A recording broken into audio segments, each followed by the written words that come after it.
Proust की संकल्पना यानी प्राउस्ट हाइपोथेसिस। ये क्या होता है, तो इन्होंने बताया था कि इनके अनुसार जो है प्रत्येक तत्व माना जाता है कि हाइड्रोजन परमाणु से मिलकर बने हैं, अर्थात जितने भी तत्व खोजे गए हैं वो सब की सब उन सभी तत्वों की उत्पत्ति हाइड्रोजन तत्वों से हुई है। अतः इनके अनुसार किसी भी तत्व का जो परमाणु भार होता है वो एक हाइड्रोजन परमाणु के परमाणु भार का n गुना होता है।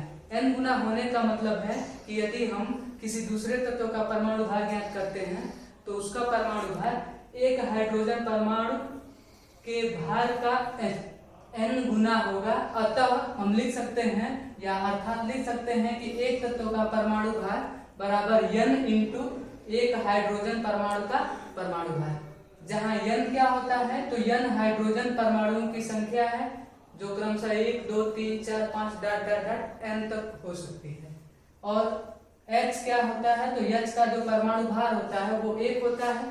ठीक है, अब इनके अनुसार यदि देखा जाए तो किसी भी परमाणु की जो द्रव्यमान संख्या या उसका परमाणु भार जो होगा वो सदैव पूर्णांक होगा, जबकि यदि इनका दोष पढ़ें तो इनके दोष और सीमा, इनके दोष या सीमाओं में सबसे पहली बात यह आ जाएगी कि सभी तत्व हाइड्रोजन परमाणु से प्राप्त नहीं किए जा सकते हैं। तो जब सभी तत्व हाइड्रोजन परमाणु से प्राप्त नहीं किया जा सकता है तो उन सभी तत्वों का जो परमाणु भार होगा वो पूर्णांक नहीं हो सकता है, अर्थात कुछ तत्व ऐसे भी हो सकते हैं जिनका परमाणु भार पूर्णांक न होकर के दशमलव के रूप में हो। जैसे क्लोरीन का परमाणु भार 35.5 होता है, न कि 35 पूर्णांक के रूप में होता है। ठीक उसी प्रकार से स्ट्रांसियम का जो परमाणु भार होता है वो 87.5 होता है, न कि पूर्णांक में 87 होता है। ठीक है, अब आते हैं डोबरीनर का त्रिक नियम। ये डोबरीनर का त्रिक नियम क्या है, तो इन्होंने बताया था कि यदि किसी भी एक समूह को लें और उस समूह के क्रमागत 3 तत्वों को एक साथ लिया जाए, ठीक है, तो पहले और तीसरे वाले तत्व के जो परमाणु भारों का योगफल होगा, ठीक है, उसके योगफल का आधा, अर्थात पहले और तीसरे वाले तत्वों का औसत जो दूसरा वाला तत्व होता है उसका परमाणु भार होता है। अर्थात कह सकते हैं कि यदि एक ही समूह के क्रमागत 3 तत्वों को एक साथ लिया जाए तो पहले और तीसरे तत्वों के परमाणु भारों के योगफल का आधा, अर्थात उनका औसत दूसरे वाले तत्व का परमाणु भार होता है। अतः दूसरे वाले तत्व का जो परमाणु भार होगा वो पहले वाले तत्व का परमाणु भार और तीसरे वाले तत्व का परमाणु भार इन दोनों के योगफल का आधा होगा।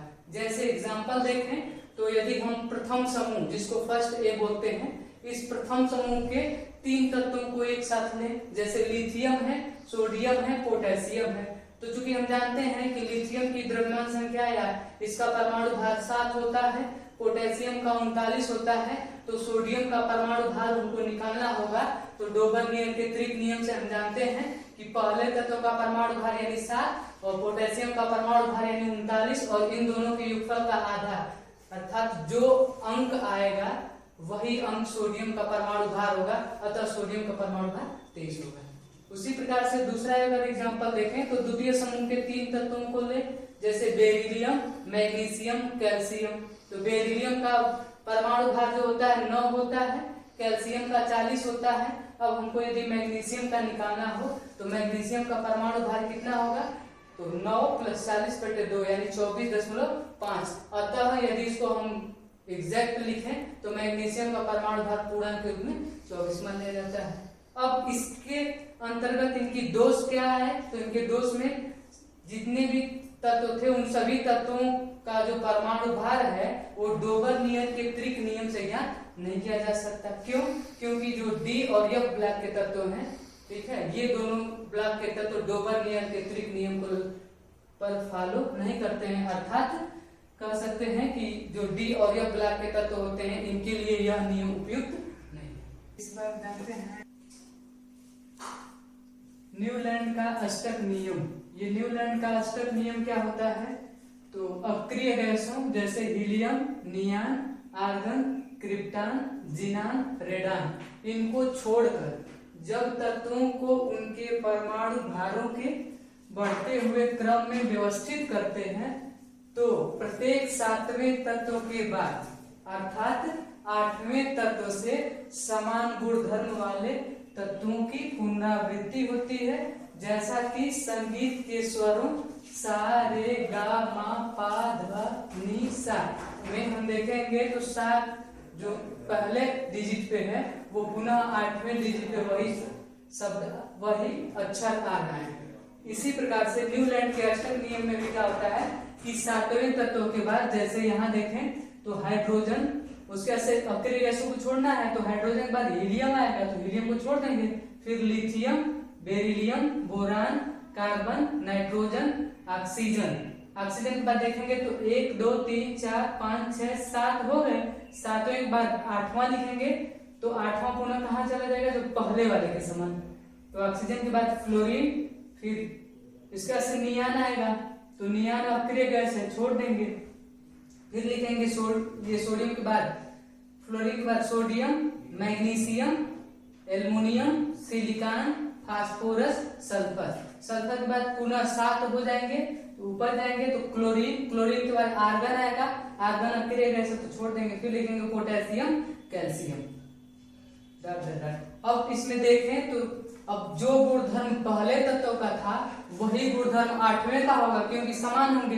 तो है यहाँ पे हम देखें तो हाइड्रोजन, फ्लोरीन, क्लोरीन एक समूह में आए, लिथियम, सोडियम, पोटेशियम किसी और समूह में आए, बेरिलियम, मैग्नीशियम, कैल्शियम ये भी एक समूह में आए, ऐसे boron, aluminium, carbon, silicon, nitrogen, phosphorus, oxygen, sulphur. अब यहाँ पे देखें तो जो हाइड्रोजन, फ्लोरीन, क्लोरीन आए हैं तो हम देखेंगे कि फ्लोरीन और क्लोरीन ये दोनों अधातुएं हैं, अतः हाइड्रोजन भी ये क्या होगी, अधातु तत्व होगा।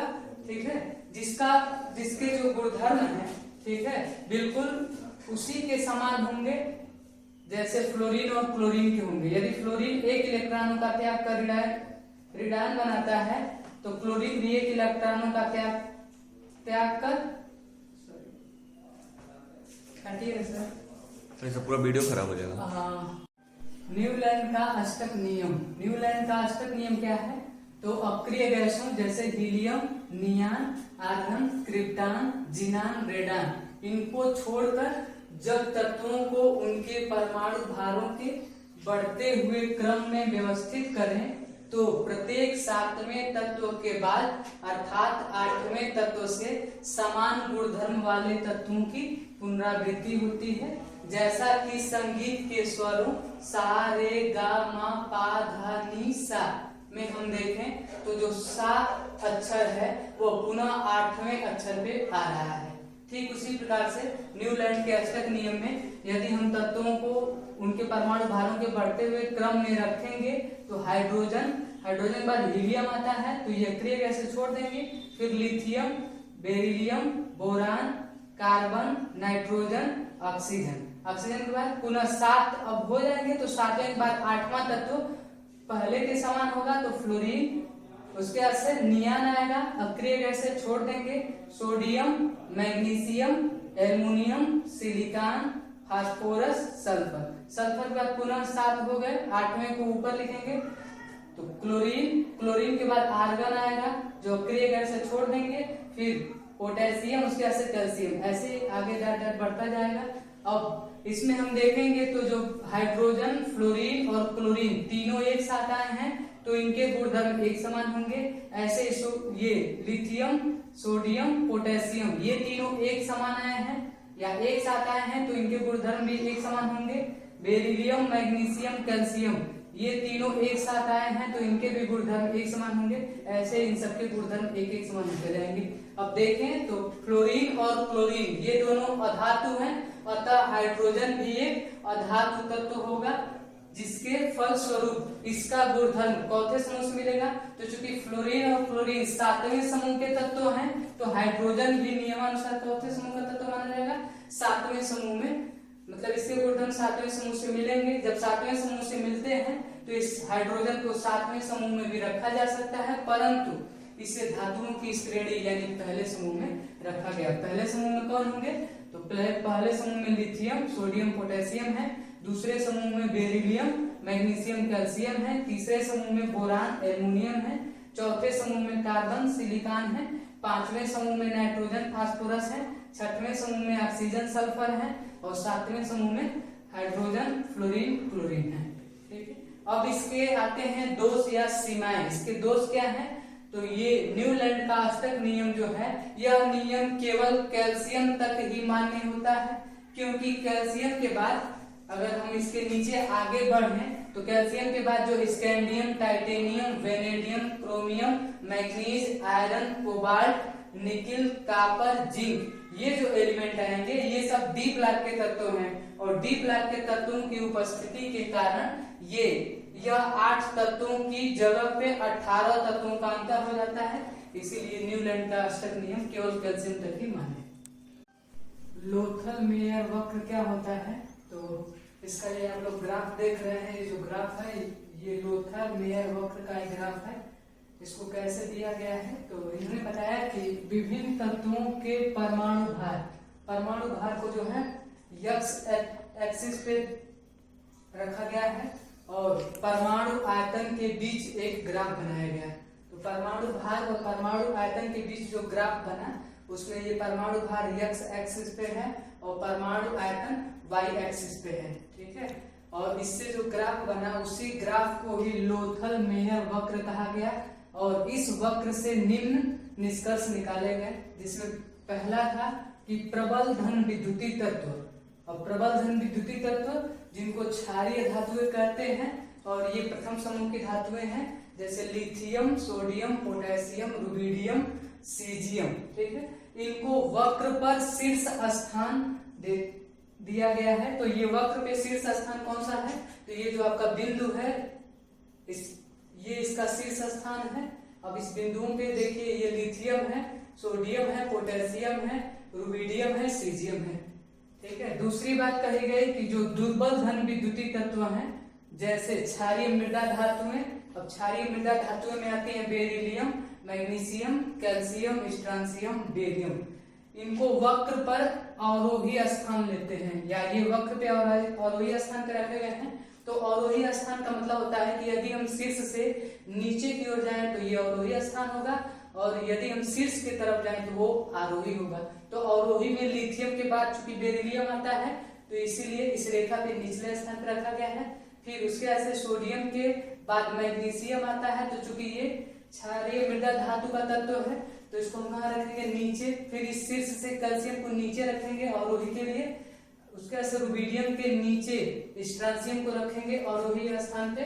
फिर सीजियम से इसके नीचे बेरियम को रखेंगे ये अवरोही स्थान पे।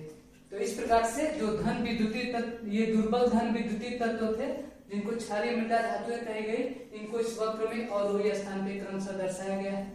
ठीक है, उसके बाद से आते हैं उपधातुएं। उपधातुओं में बोरान है, सिलिकॉन है, आर्सेनिक है, टेलेरियम है, एक्टिन है, इनको और संक्रमण धातुएं। संक्रमण धातुएं क्या होती हैं? तो जो डी ब्लॉक एलिमेंट होता है, इन्हीं डी ब्लॉक एलिमेंटों को संक्रमण धातुएं कहते हैं और इनको वक्र में बिल्कुल नीचे जो तल वाला स्थान है उस पे रखा गया है।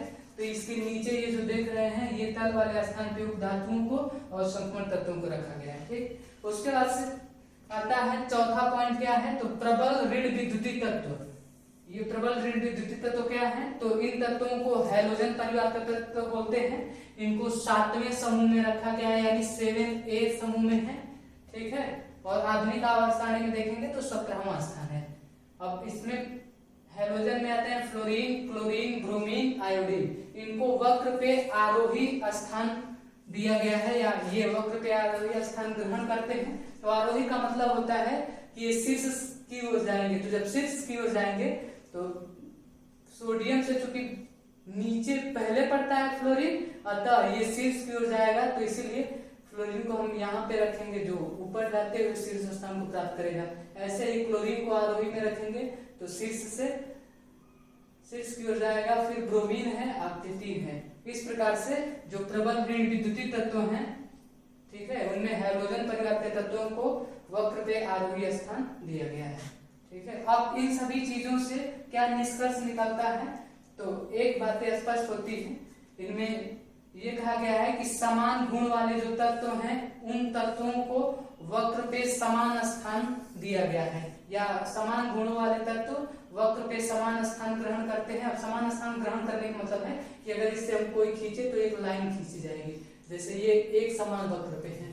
फिर इसको हम खींचे तो बेरिलियम, बेरिलियम के बाद मैग्नीशियम, ऐसे तो ये एक स्ट्रेट लाइन आएगी। इसलिए ऐसी बात कहेंगे कि समान गुणों वाले तत्व वक्र के समान स्थान को ग्रहण करते हैं। लोथल मेयर वक्र के आधार पे जो निष्कर्ष आएगा, निष्कर्ष क्या है, तो उन्होंने निष्कर्ष दिया कि इस वक्र के आधार पर लोथल मेयर ने प्रतिपादित किया कि जो तत्वों के भौतिक गुण हैं वो भौतिक गुण उनके परमाणु भारों के आवर्ती फलन होते हैं और यही बाद में मेंडलीव की आवर्त सारणी का आधार भी बन गया।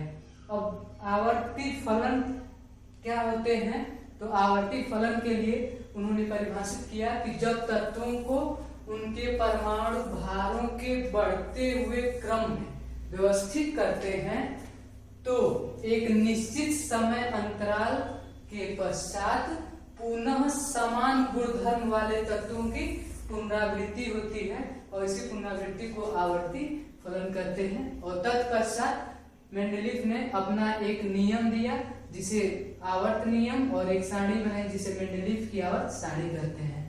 अब मेंडलीव की आवर्त सारणी क्या है, तो सर्वप्रथम इनका नियम देखिए। नियम में इन्होंने बताया कि तत्वों के केवल भौतिक ही नहीं बल्कि रासायनिक गुण भी, अर्थात तत्वों के भौतिक एवं रासायनिक गुण उनके परमाणु भारों के आवर्ती फलन होते हैं। अब जब इसका स्पष्टीकरण करेंगे तो जो परिभाषा आपने आवर्ती फलन की दी है वही इसका स्पष्टीकरण होगा, अर्थात इसका स्पष्टीकरण होगा कि जब तत्वों को उनके परमाणु भारों के बढ़ते हुए क्रम में व्यवस्थित करते हैं तो एक निश्चित समय अंतराल के पश्चात पुनः उसी गुणधर्म वाले या पुनः समान गुणधर्म वाले तत्वों की पुनरावृत्ति होती है जिसे मेंडलीव का आवर्त नियम कहते हैं।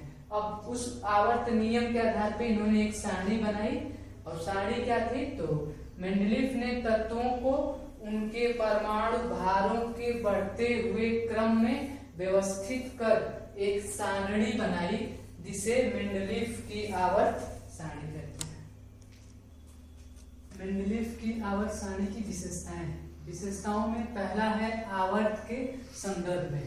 अब ये आवर्त के संदर्भ में इन्होंने क्या कहा है, तो सर्वप्रथम आवर्त क्या होते हैं, तो मेंडलीव ने बताया कि मेंडलीव की आवर्त सारणी में 7 क्षैतिज खाने होते हैं। क्षैतिज खाने का मतलब होता है कि ऐसी लाइनें होती हैं, इनको कहते हैं क्षैतिज खाने। अब इन क्षैतिज खानों को आवर्त कहते हैं। अब इनमें इन्होंने बताया कि क्षैतिज खानों की संख्या 7 है, अतः आवर्तों की संख्या भी कितनी बनी, 7। 1 2 3 4 5 6 और 7। इन आवर्तों के नाम दिए गए और उन आवर्तों में उपस्थित तत्वों की संख्या दी गई। यदि आप पीरियोडिक टेबल जब देखेंगे तो उसमें आपको बताएगा कि पहले आवर्त की जो संख्या है उसको फर्स्ट कहा गया।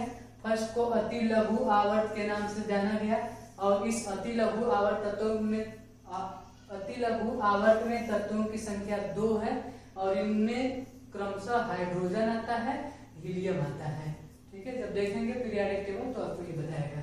फिर दूसरे और तीसरे आवर्त, इन दोनों को मिला करके लघु आवर्त का नाम दिया गया और इस लघु आवर्त में तत्वों की संख्या क्रमशः 8 है।